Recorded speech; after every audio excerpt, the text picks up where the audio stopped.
experience in North Dakota, and it was so much like being back on MFT. You know, we were every day going door to door. We had a certain number of homes we were supposed to visit, and what we were doing is we were being paid by a company called Lincoln Strategy Groups. This company was hired by the American petroleum industry and by North Dakotans for common sense conservationism. And they got paid money because there was a measure that was going to be on the ballot in North Dakota.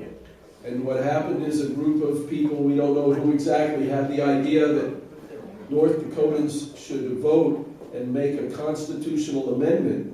And by law, they should create a fund. 5% of the oil revenue, the tax money that comes from oil revenue to the government of North Dakota, should be put in a special fund. And then every year, that fund has to be spent on conservation issues. And the reason why myself and so many people have a problem with that is because we don't know who would be in charge of that fund. Of course, the governor or someone on in the legislature of North Dakota would make a final decision, but this fund was going to be created and it was going to be for 25 years. And what the people that were concerned saw is they saw an attempt by extreme conservationist organizations like the Audubon Society and things like that were trying to find a way to use the situation in North Dakota to promote their own version of conservation, which might or might not be good for North Dakota or the country. So we were out there trying to encourage people and engaging them in give and take and visiting house to house to house every day. And in the end, 79% of the people voted no, and only 21% of the people voted yes. So overwhelmingly, the measure was defeated. And we were for the farmers! We were for the farmers! It was so interesting because there were 9 or 10 different measures. Not only were the North Dakotans voting for, officials, but there were 9 other measures having to do with pharmaceutical things and having to do with abortion and having to do with the Clean Air Act that we were talking about. There was measure number 1, measure number 2, measure number 3, measure number 4, all the way up to 8 or 9. So it was really interesting, but we only focused on that one. But anyway, it was quite a wonderful experience. We were very fortunate that the weather, we were in North Dakota. If you know anything about North Dakota in the wintertime, it makes North Carolina winters look like, you're in the sauna. But we were very fortunate. The weather was never too harsh. It was very windy, and sometimes it got down to about 30 degrees. And it was cold, but it was still manageable. We were able to manage it. So it was a great experience. We were working with people, and we got a chance to, meet some very interesting a lot of young people were there. We were in groups of, we were in a team of about 10 people, and every morning we would have a team meeting, and we would get our maps on our cell phone. We had literally maps of the neighborhoods on our cell phones, and we could touch each house. And each time we would touch the house, the information about who lived there and all, that information would come up. So when we were walking up to a house to knock on the door, we already knew who was there, and because it was all from voter registration records. So some people, they were like, well, why are you talking? How do you know my name? Who are you? And we would say, oh, well, it's because of voter registration. We're being asked by this group to come out here and really talk to you about this. So mostly it was really wonderful. People were very friendly. So it was an excellent, wonderful experience. We went to some trailer parks and rich areas, and we were basically in Fargo most of the time. But in any case, it was a wonderful experience, and we really appreciated it. And we were, we were paid a very substantial amount of money to do this. They flew us out there and flew us back. They paid for the rental car, paid for the hotel, paid for our food, paid for the gas, gave us extra money for the phone, to put extra data on our telephone. And, we had chargers. We were using our phone so much that in the first 2 hours of the day, the phone would start to die. And everybody had to buy these portable chargers, and we had to plug into the car chargers and everything. But it was fun. But the Phil wife and is Nicole. cold. And Phil and Nicole and Cindy. Oh, yeah, okay. And yeah, we were there because of our Mormon friends that introduced us. And actually, talk about an election. Cindy Pfeiffer, who was, Shauna lives in France, and one of her good friends is Judy, who also has 2 children, and she's, second gen. Well, Judy's parents live in Fargo, North Dakota, and Judy's mother was running to become a senator in her local area. Unfortunately, she didn't win. She got about 43% of the vote, and the person she ran against got about 52%. But she said that this particular area was, it was more likely that she wasn't going to be able to win. But she was running. And on Halloween night, we didn't go door to door Halloween night because didn't want to compete with the children, with getting their candy. But we went over and visited Michelle and Jürgen, her husband, who's German, and he's been working for the post office for 25 years in Fargo, North Dakota. And so we were able to visit their family. So that was amazing. Their family was right there, and they, it's a small world. So anyway, this morning we are going to listen to True Mother's speech. And before that, I do want to just make a short presentation about where do we find the clearest and most reasonable explanation about life, death, heaven, and hell. Because this topic is more and more becoming very important. The fact that the spiritual world exists and is real. And as a segue leading up to this, I want to make a special announcement. And I received a telephone call from Tim Davis last night, and he told me to be aware that, his mom, Eula Macy, Gail's mother, his mother-in-law, was in the hospital for the last 5 or 6 days because she had pneumonia, and of course she had been having trouble. She had a cancer, and so they were expecting that maybe she wouldn't make it. So last night at 12:45 she passed away, and she went to the spiritual world.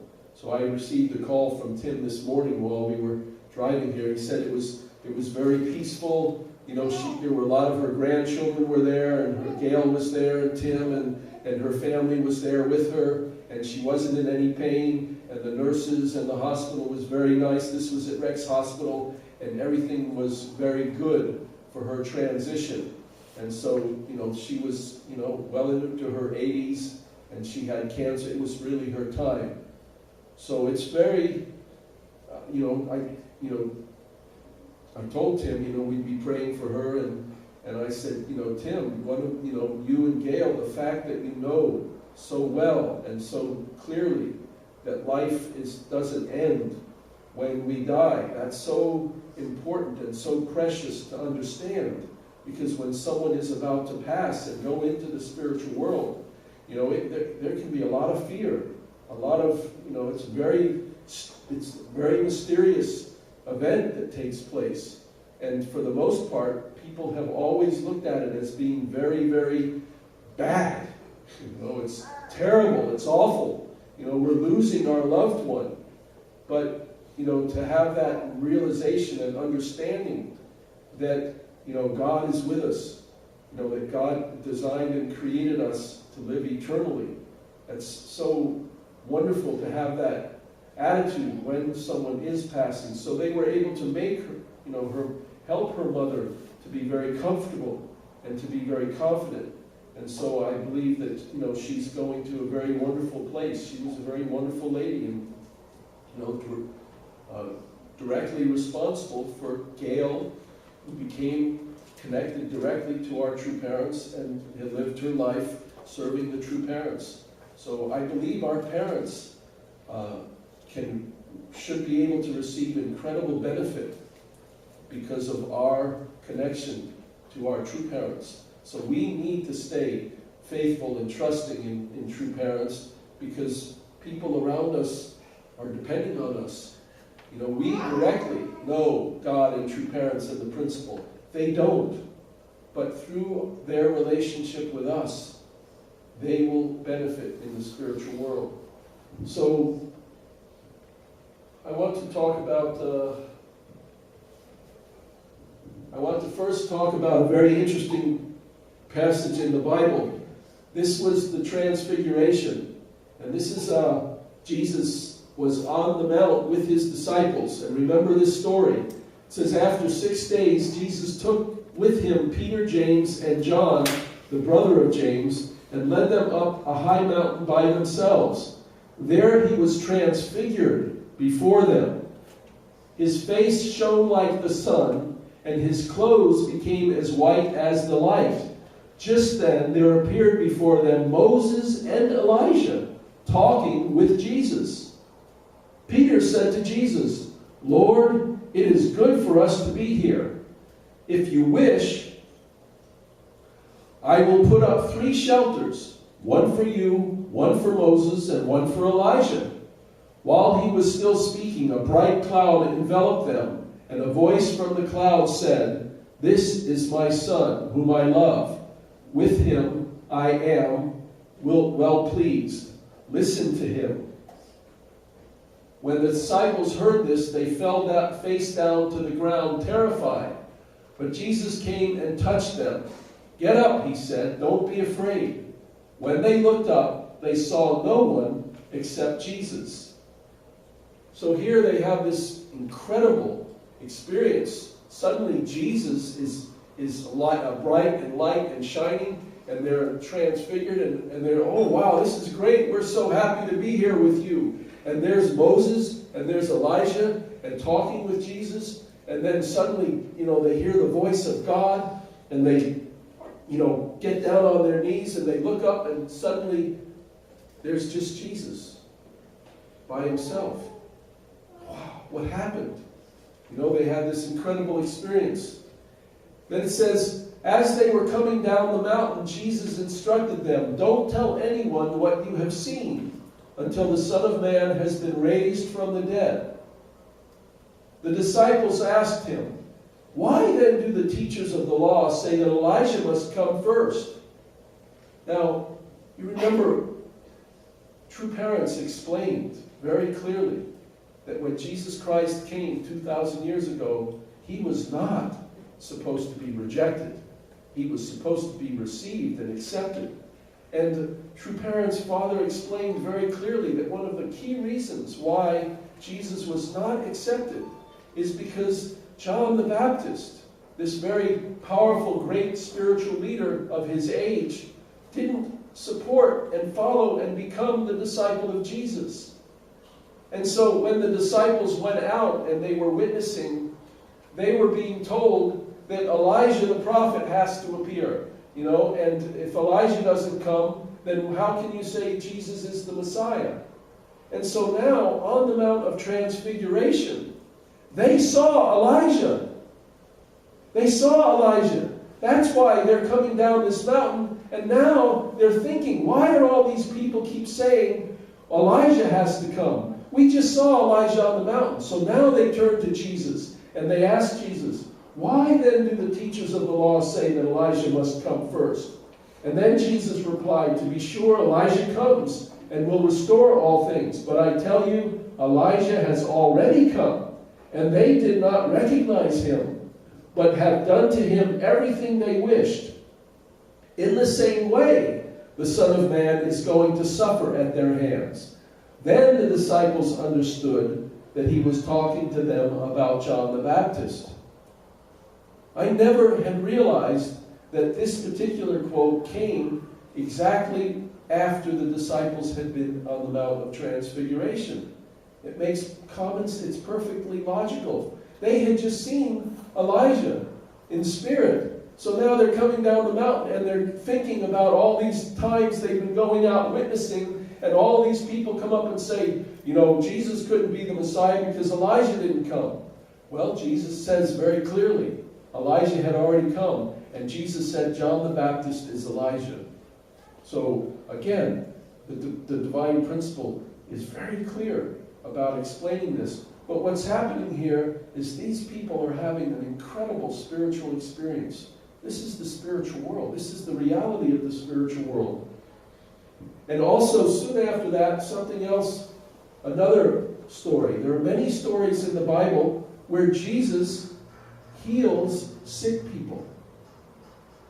He gives people back their health. And how do they get their health back? Because they become spiritually clear, spiritually cleansed, spiritually healthy. So the spiritual situation of a person is directly connected to our physical health.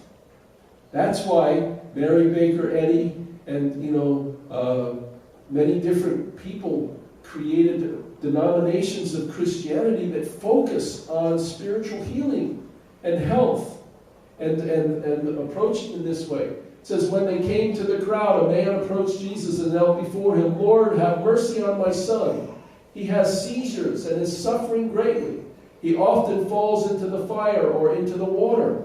I brought him to your disciples, but they could not heal him. O unbelieving and perverse generation, Jesus replied, how long shall I stay with you? How long shall I put up with you? Bring the boy here to me. Jesus rebuked the demon, and it came out of the boy, and he was healed from that moment.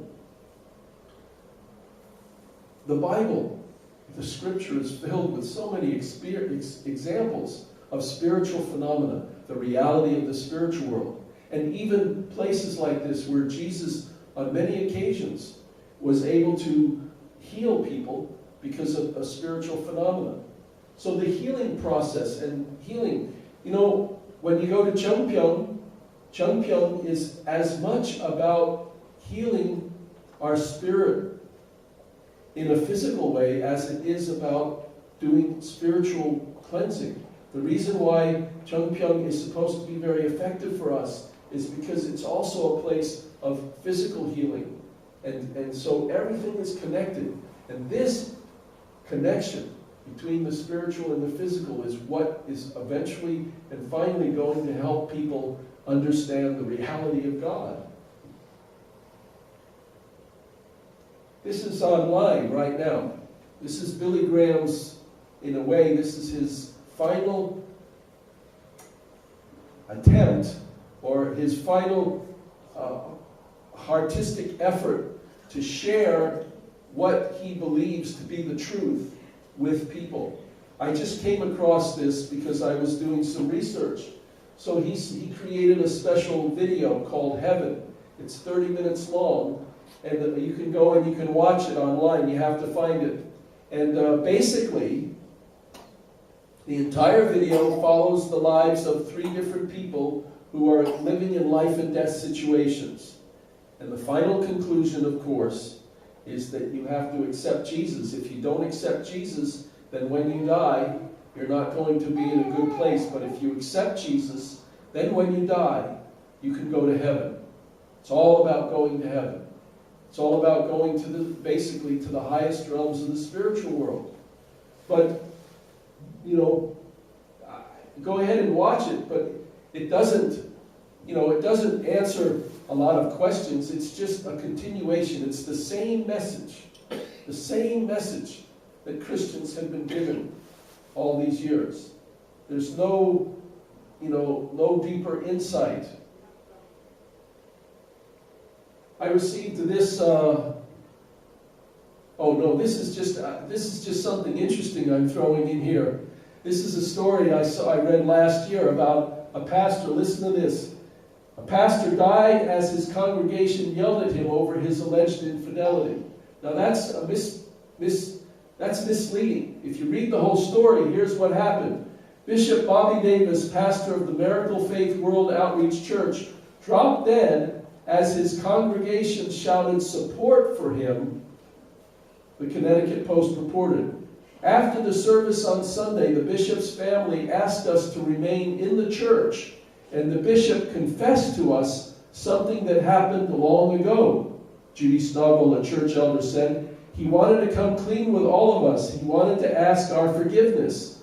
Stubble said that Davis died of a heart attack. We were shouting, we forgive you, we love you, but the stress of all of it. He had a heart attack, Stubble told the Post. I held his head as he lay on the floor. Our congregation is hurting now. Davis and his wife, Christine, founded the church, and they celebrated their 50th wedding anniversary last summer. The couple held prayer meetings in the home of Christine's mother, and in 1987 they opened their first church building, according to the Connecticut Post. So I just thought this was very interesting. You know, here this pastor invites the congregation to stay with him, and he's confessing, and then they're, you know, forgiving him. They're shouting their approval and forgiving him, and in that moment, he transforms and goes into the spiritual world. So death can come at any moment, you know, any moment. But if I was a pastor, probably, and I am a pastor, oh my God. As a pastor, if I was here confessing to you and you were shouting your support for me, and I had a heart attack in that moment and went to the spiritual world, I would feel like this is probably the best way to go to the spiritual world. I mean, what could be better than that? You know, you're being surrounded by the people that love you. You confessed your sin. You've made a clean slate, and now at that very moment, you transform and go into the spiritual world. I can just imagine that St. Peter and the angels were just laughing. They were probably just beside themselves with, you know, humor, you know, that this pastor was going into the spiritual world in that moment. Just thought I'd throw that in you. This is, I got this, you know, from Focus on the Family. This is share the truth with grace. Are Christians really intolerant? That charge is often made in today's society, but there's a vast difference between intolerance and simply taking a stand for the truth as one understands it. Others are free to disagree when we assert that Jesus Christ is the only way to the Father. However, they can't deny that this is, in fact, the central message of the Christian faith. And we as believers are compelled by Jesus himself to share the good news. But that doesn't mean that Christians are to impose our beliefs on others. Our job as disciples is to simply bear witness to the truth in word and deed. Only God's Spirit can convince another person to receive that message.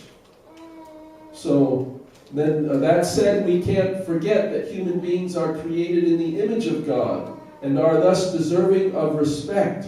We must always keep in mind the golden rule. Treat others the same way you want to treat them to treat you.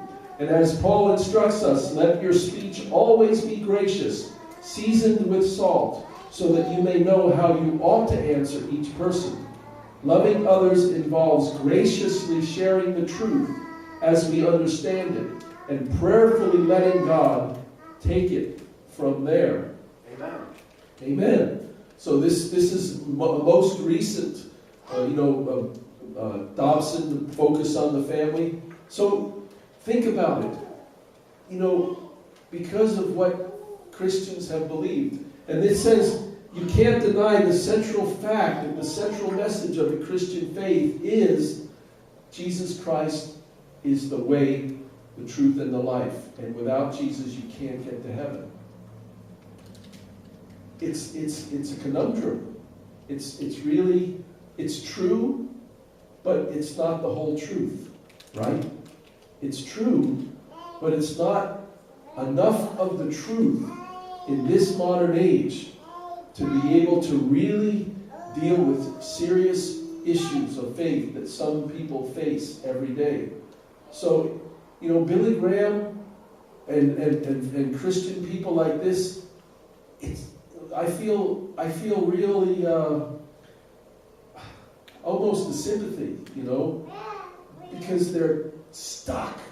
They can't help it, because you can't deny the reality of the Christian faith and the Christian doctrine and how great it is and how powerful and important Jesus was.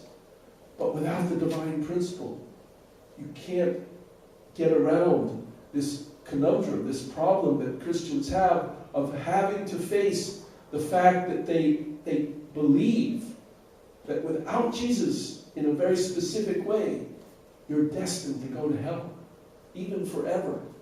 And that's sad and frustrating. But God is working to help people get out of that difficult situation, that difficult belief. Dr. Eben Alexander has written a new book, okay? He wrote the book Proof of Heaven. But this man is on a mission.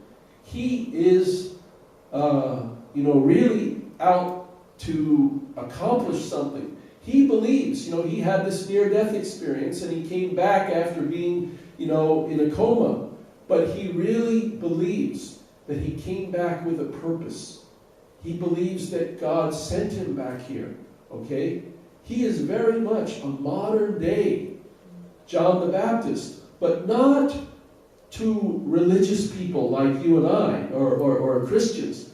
But he is really a John the Baptist for the science community, for the health community, for doctors, for people who deal with life and death situations from a medical perspective.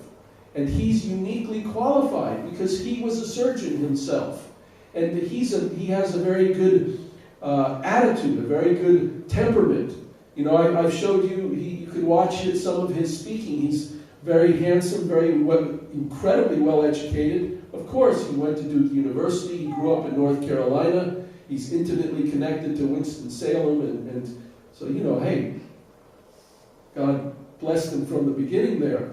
But this book is about him, gathering information from other people who have had near-death experiences, from scientists, and learning from them, and discussing with them, and trying to create a clearer understanding of how the spiritual world is absolutely, reasonably, and logically real.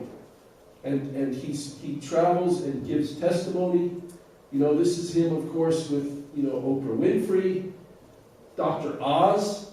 Dr. Oz is all about health. So from the perspective of health, as a surgeon, he's trying to save people's lives.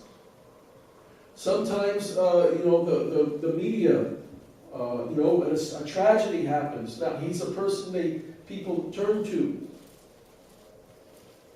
And you remember Raymond Moody, the famous doctor that wrote the book Life After Life in the 1970s. So he's met with him, and they had this. There's a video out now about his conversations with Dr. Moody, and so there's this effort going on that many of us aren't aware of. But there is a real movement to educate people, and not just preach to people. We're not talking about preaching. We're talking about using logic and reason and science and understanding he speaks extensively now about quantum physics and the breakthrough that scientists are making and how that reflects on the reality of the spiritual world. Well, someone has been teaching this for 50 years already. For 50 years, you talk about a map of the spiritual world or the map of the kingdom of heaven.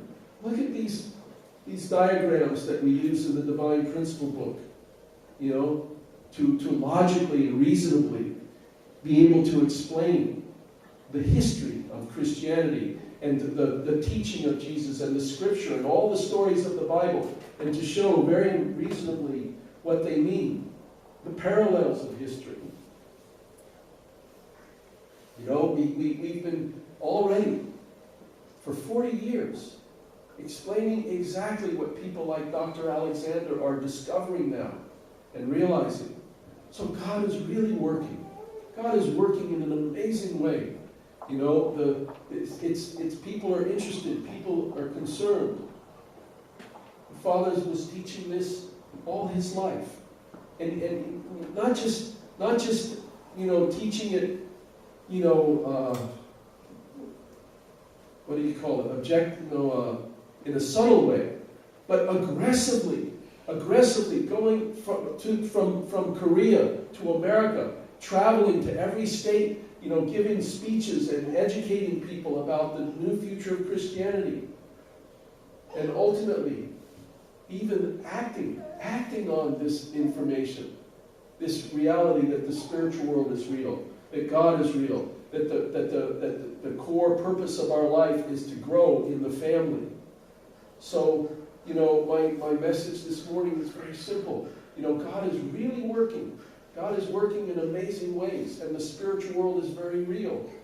Spiritual phenomena take place all the time. And it's not just big things. It's not just when you die, but God is with you every moment of your life, or even in little things. Yesterday I spent all day long playing games. Why? Because it was the 24-hour board game marathon to raise money for lupus.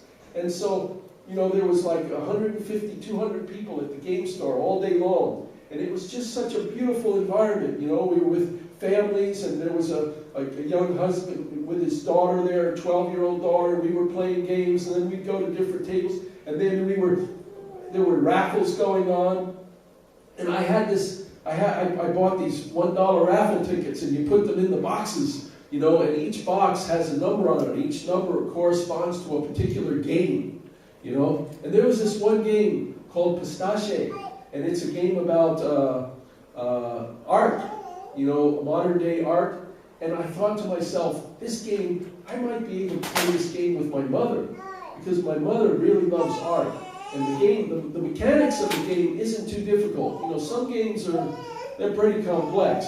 But this game is relatively simple, but it has very beautiful pictures of a Renoir and all these artistic work. So I stuck, a bunch of the tickets in that one. And so they go through every number, they hold up the game, and then they call out, the winners and everything. And I won that game. It was the second to the last one. I won it, and as and everybody's clapping, and I walked up and I grabbed it, and I said, I got this one for my mom, because I want to be able to play this game with her. Things like this, little things like this, we should be looking. God is with us every day. There were so many different situations when we were out in North Dakota going door to door, people that we met. Or we would get lost, or our phones would stop working, or little situations where I went to go to one house. I had one map, and Sharon had a different map, and I went to go to one house, and Sharon's walking up to the same door, because they had put the information. They divided up. Sometimes they even had the husband was on one voting record, and the wife was on a different one. So they gave us different maps, but sometimes they led right to the same house. And it was just, so many little things were going on. And I felt, the presence and the care of God. God cares about little things, not just the big things, but the little things. Every little thing in our life is valuable and important and precious if we let it be. So with that, I want to end, and I want to segue into, we're going to watch Mother's speech. She gave a speech for about a half hour, and I only saw part of it, but we need to listen to it. You'll have to read. We have to read the English translation. But I think it's very important, that we need to capture the spirit of True Mother and realize, her position, her situation is very, challenging and difficult, but also very victorious. And with, our true parents having already, accomplished so much,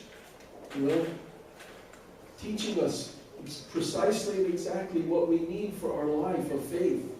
We should be so grateful and appreciative to God always. So let's go ahead and